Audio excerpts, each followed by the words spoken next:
दोस्तों अस्सलाम वालेकुम।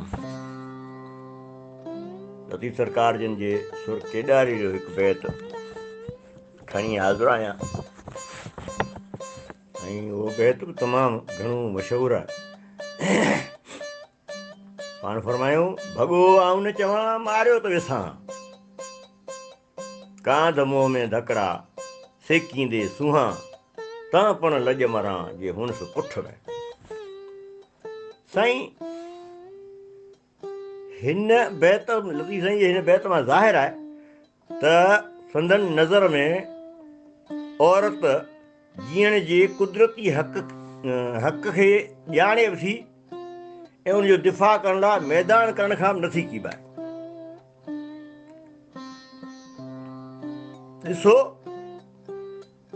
इन ॾिस में संदन रवैयो केॾो लतीफ़ साईं जो ऐं जी उन औरत किरदार जो केॾो नडर जेको रवैयो आहे जो हू पंहिंजी महबूब वर लाइ बि साॻियो ई जज़्बो थी रखे।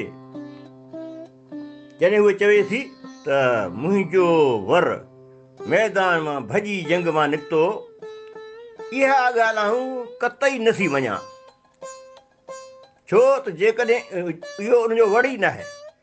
हा, जेकॾहिं तव्हां इहो चओ त हू लड़ाईअ में शहीद थी वियो, मारिजी वियो, त उन ते मुकमल वेसा थी रखां, छो त मुंहिंजो मर्द एॾो गीदी ॾुजणो बुज़दिल हुजे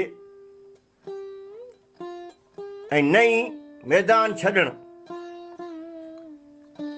हुनजो शेवो ई आहे। तंहिं करे इहे ॻाल्हियूं मञी नथी सघां।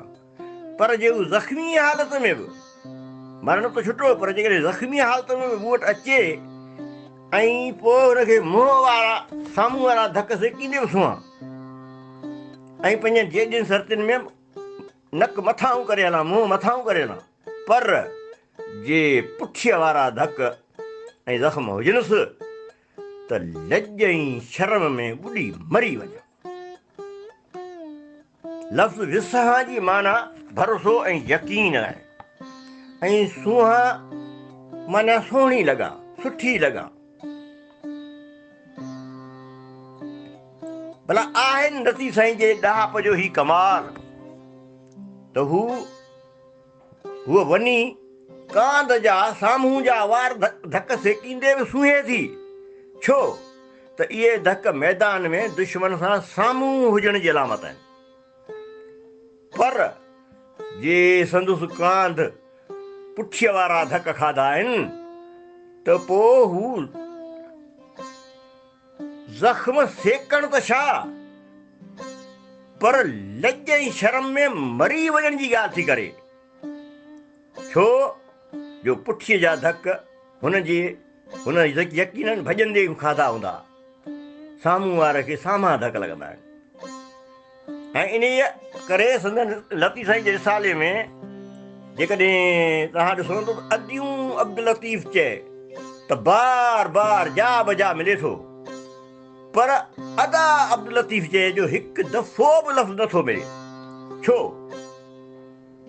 लतीफ़ साईं वटि औरत जी पंहिंजे ख़ानदान नस्ल ऐं रिश्तनि माॻनि ते पंहिंजे कब्ज़े जी जेका असां कुदरती सलाहियत हुन में मौजूदु आहे, उहा हुनजे DNA में मौजूदु आहे, त हू पंहिंजे ख़ानदान जे हिफ़ाज़त लाइ आख़िरी हद ताईं वञी सघे थी।